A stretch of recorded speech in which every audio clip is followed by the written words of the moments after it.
Otherside Entertainment is an independent development studio created to further the work of studios like Looking Glass and Junction Point and Ion Storm, where we pursue the art of the immersive simulation. These original games were very innovative for their time, introduced and pioneered some new game design, new technologies, and that's really the spirit that we're carrying forward with Otherside, to continue to innovate and push forward these genres. We've spent the last few years really assembling this indie dream team of developers. Many of them former Looking Glass, former Irrational, like myself. It's a small, scrappy indie team, and we're tackling a genre that's hundreds of people generally work on. We're able to do that because of the talent and the experience of the team. Underworld's a fantasy game set in a classic high fantasy setting, the Stygian Abyss, which is a vast volcano. And so you explore in a dungeon crawl-like way the underworld, but in a first-person, very immediate feel. The term that we use most often to describe the kind of game is an immersive simulation. An immersive simulation is a game that removes as many barriers to belief that you're in an alternate world as possible. The idea is to create systems and rules that players can exploit however they want, to interrupt the experience as little as possible and in as unobtrusive ways as possible. We really want it to create a gameplay where if you yourself were this fantasy character and in the Stygian Abyss, the things you might creatively come up with to try to solve challenges would work. The game is not about, trying to optimize and do the best possible playthrough.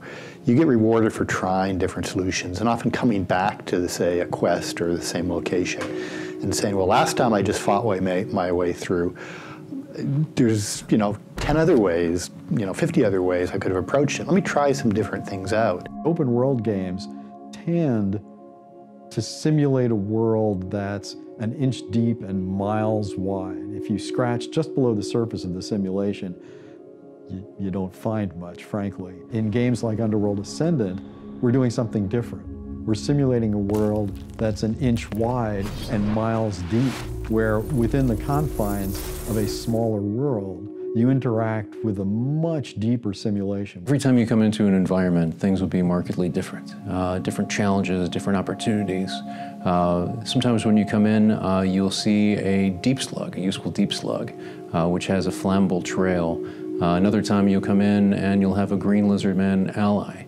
The environment's also changing as far as movement options. Sometimes you'll come in and the outcast tribe has set up platforms in certain areas, and other times they'll be torn down. So we're focused more around jump in, have a fairly, intensive, session where you can do a quest, and then if you want to do another quest and another quest, you can continue to do that. There's a lot more sort of replay and coming back and revisiting things. Fans will also find that they're immersed in a world that is somewhat familiar.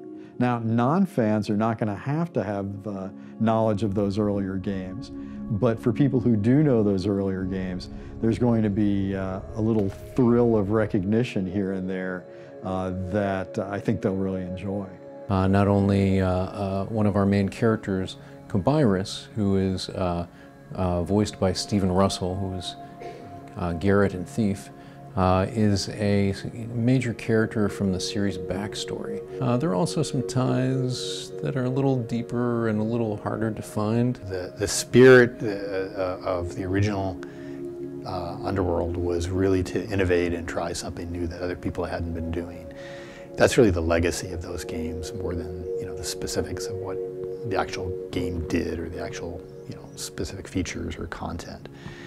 And so, to me, that's the legacy that we're respecting, honoring the most, is continuing to innovate, see where we can move this genre forward. And it's a lot of fun.